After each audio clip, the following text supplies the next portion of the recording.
هل سألتوا نفسكم إيه السر اللي ورا إزاي الشركات الكبيرة بتقدر تطبّق الapplications الكبيرة بتاعتها من غير أي مجهود كبير؟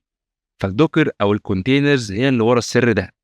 الفيديو بتاعنا هيتقسّم كالآتي: أول حاجة هنتكلم عن يعني إيه أصلًا containers وإيه المشاكل اللي قدرت تكنولوجيا الcontainer إنها تحلّها، وبعد كده هنتكلم عن حاجة اسمها container repositories.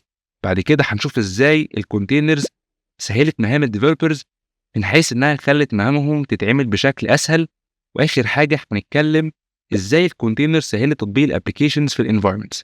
قهوتكم الحلوة والورقة والقلم وتعالوا. إيه بقى الcontainers دي وإيه المشاكل اللي قدرت تحلّها في الDevOps والDevSecOps cycle بتاعتها؟ طيب بكل بساطة كده لو هنتكلم عن إيه هو الcontainer، من اسمه كده هنعتبره صندوق أو box للapplication، فيه كل حاجة مطلوبة للapplication ده عشان يشتغل. طيب فأنا لو عندي صندوق كده وفيه كل متطلبات الapplication، هيبقى سهل علينا إن إحنا ننقل الصندوق ده من مكان لمكان أو لأي حتة من غير صعوبة وإنه ياخد مساحة كبيرة. فلو هنتكلم بطريقة علمية أكتر، إن أقدر أشارك الكونتينر ده أو أنقله ما بين الdevelopment team والoperations team بكل سهولة ومن غير أي عوائق. فلو هناخد مثال بتاعنا إن ده صندوق مقفول وجواه المتطلبات اللي عايزها الapplication كلها، فمعناه إن أي حاجة جوه الصندوق ده مش متشافة لأي صندوق تاني. ومعنى علمي أكتر إن الكونتينر بتاعنا يعتبر isolated environment، وأي حاجة جوه الكونتينر مش متقسمة على الكونتينرز التانية.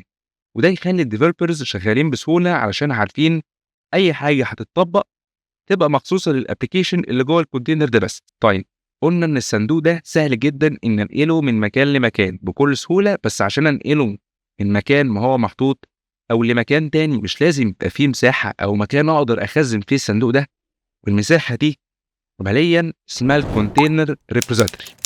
يعني إيه بقى كونتينر ريبوزيتوري؟ زي ما قلنا الكونتينر ريبوزيتوري دي عبارة عن المساحة اللي هقدر أخزن فيها الصندوق بتاعنا. فبالمعنى العلمي إن ده ستورج مخصوصة للكونتينرز ايمجز، والكونتينر ريبوزيتوري يا إما بتكون برايفت ودي بتبقى موجودة اون بريمس، يا إما بابليك ودي موجودة للناس كلها زي مثلا دوكر هاب. طيب جميل جدا. برضه ازاي الكونتينر تكنولوجي دي سهلت على الديفلوبرز شغلهم وخلتهم يقدروا يعملوا تطوير الابلكيشنز بسرعه وبسهوله. تعالوا في الاول نشوف الديفلوبرز كانوا شغالين على تطوير الابلكيشن ازاي ما قبل ظهور الكونتينرز. مبدئيا ده الديفلوبر بتاعنا وعايز يبتدي يشتغل على تطوير ابلكيشن معين، فكان اول حاجه لازم يبتدي يجهز بيئه عشان يشتغل عليه، سواء هو او الاوبريشن تيم. ودي كان بيبقى فيزيكال سيرفر او مثلا فيرتشوال ماشين. وتعالوا نتكلم عن سيناريو الفيرتشوال ماشين علشان ده اللي اكتر استخدام، وهنتكلم عن الفيرتشواليزيشن في فيديو تاني. وبعد ما يبتدي يلاقي المساحه الكافيه عشان يعمل كرييت الفيرتشوال ماشين دي، لازم بعدها يروح يعمل سيت اب للاوبريتنج سيستم، وبعد كده يعمل انستليشن للباينريز اللي هيحتاجها الابلكيشن. وبعد كده مثلا لو الديفلوبر هيطور الابلكيشن والابلكيشن ده معتمد على داتابيز، فيحتاج برضه يعمل فيرتشوال ماشين تانية ويعمل نفس الخطوات دي علشان يبتدي برضه يأهل الداتابيز. ويا سلام بقى لو الابلكيشن والداتابيز دول كل واحد منهم معتمد على فيرجنز معينه من الاوبريتنج سيستمز والباينريز. طب لو انا عندي اكتر من كذا ديفلوبر، فكل ديفلوبر هيحتاج برضه 2 فيرتشوال ماشينز عشان يشوف شغله.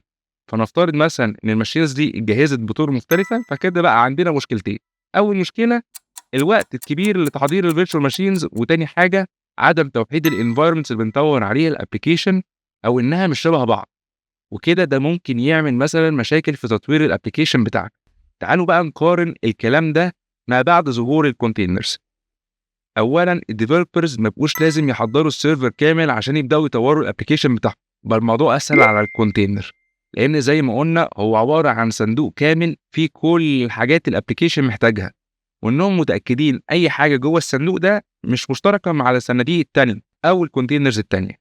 والميزه كمان اننا ممكن نشغل اكتر من كذا كونتينر على نفس السيرفر، فما بقاش الابلكيشن انفايرمنت هتاخد الوقت الكبير لتحضيرها للابلكيشنز. فمثلا بقى ممكن يعمل ران الابلكيشن في كونتينر وداتابيس في كونتينر تاني على نفس السيرفر. فبقى سهل على الديفلوبر انه يجيب حاجه اسمها كونتينر ايمج من الكونتينر ريبوزيتوري، مثلا من الابلكيشن والداتابيس اللي هو عايزهم بالفيرجن الصح عشان يبقوا جاهزين بالباينريز والسكريبتس المطلوبه عشان الابلكيشن والداتابيز بتوعه يشتغلوا بشكل سليم ومن غير اي مشاكل. طيب ازاي بقى الكونتينرز سهلت تطبيق الابلكيشنز في الانفايرمنتس بتاعتي؟ قبل ما الكونتينرز تظهر كان تطبيق الابلكيشن كان ليه بروسيس مرهقه وعنيفه شويه. مبدئيا الديفلوبرز يبتدوا يطلعوا الابلكيشن ارتيفاكتس او زي دوكيومنتيشن او توجيهات ازاي هنعمل تطبيق او كونفيجريشن للابلكيشن بتاعنا على السيرفر. بعد ما الديفلوبمنت تيم يخلص الكلام ده يروح للاوبريشنز تيم ويدوهم الارتيفاكتس دي ويقولوا لهم لو سمحت يا جماعه الخير جهزوا لنا السيرفرز المطلوبه دي على اساس الارتيفاكتس دي. فيبتدي الاوبريشنز تيم انه يجهز الانفايرمنت ويعمل الفيرتشوال ماشينز ويعمل سيت اب للاوبريتنج سيستم ويجهز الباينرز المطلوبه.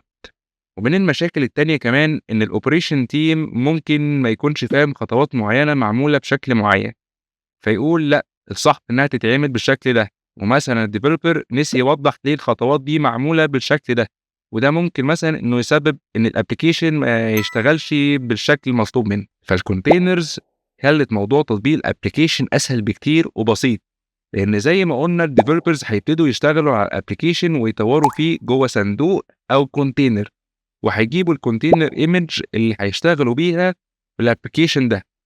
بقى كل اللي محتاجينه كاوبريشن تيم او ديفلوبمنت تيم لتطبيق الابلكيشن ده انهم يعملوا سيت اب للسيرفر ويهيئوه انه يران حاجه اسمها دوكر كونتينرز. بس كده. طيب ده كلام حلو جدا، بس ايه بقى الفرق ما بين الكوبرنيتس والدوكرز؟ شوفوا الفيديو ده وانتوا هتعرفوا الفرق ما بين الاثنين. سلام.